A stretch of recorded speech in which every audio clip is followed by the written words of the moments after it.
Right now, a narrow window is shaping what could be become one of the most critical geopolitical turning points of this decade.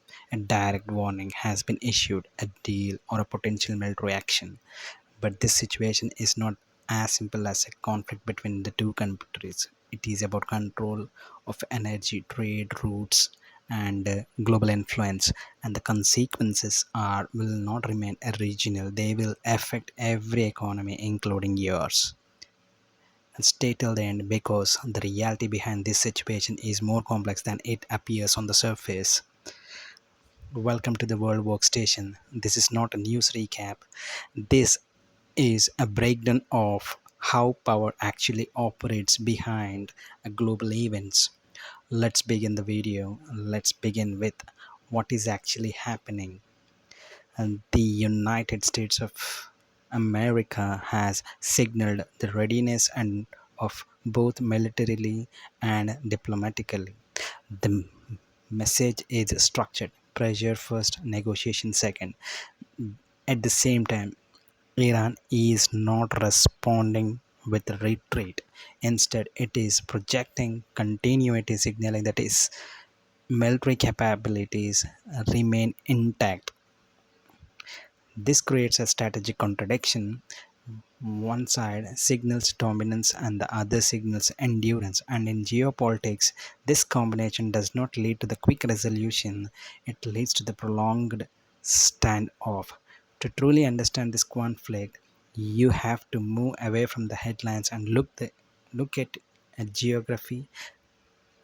The Strait of Hormuz is one of the most critical choke points in the global economy. A significant portion of world's oil and gas supply passes through its narrow route. If this route is disrupted, the effect is immediate. Oil prices rise sharply, shipping costs, inflation spreads globally.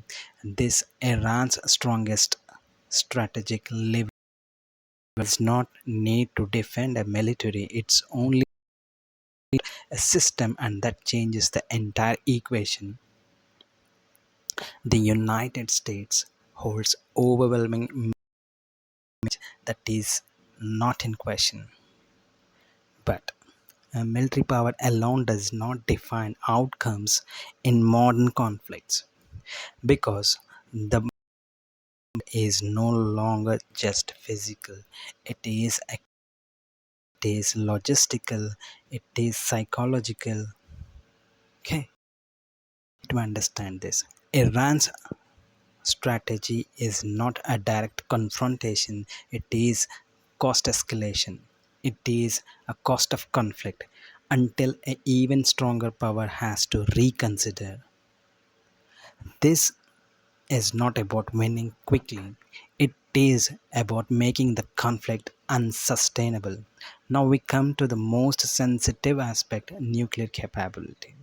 There is increasing concern among analysts regarding Iran's enrichment capacity, not necessarily deployment but a capability.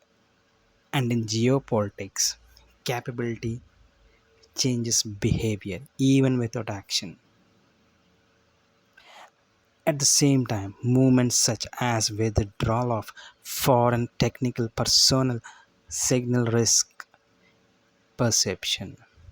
This does not confirm an escalation, but it confirms the uncertainty. And uncertainty is what markets, governments, and populations react to first. On the diplomatic front, both sides are operating within the limitations. Iran is pushing for sanction relief, economic normalization, and regional security guarantees. The United States is focused on limiting nuclear progression, maintaining regional balance, and protecting the global trade routes.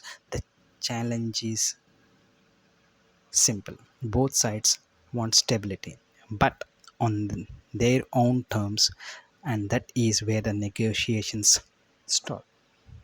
Now, expand beyond these two countries. India is not choosing sides, it is managing the exposure.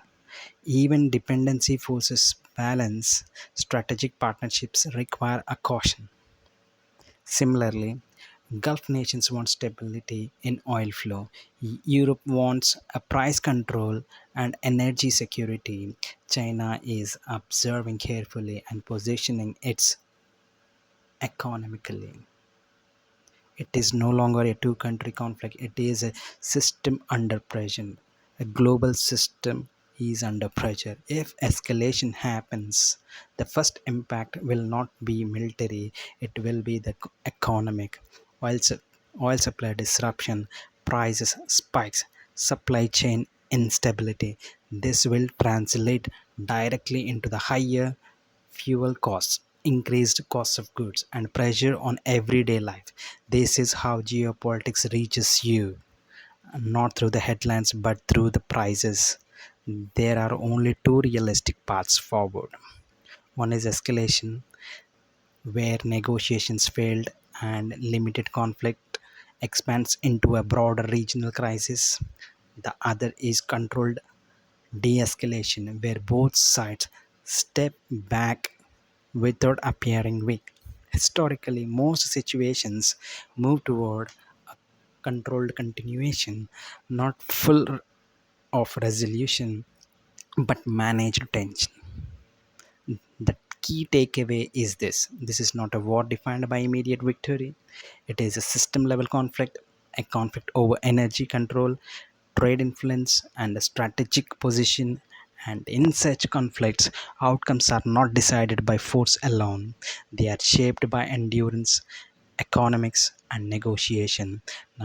Now I want to hear your perspective. Do you think this situation moved towards an escalation or controlled negotiation?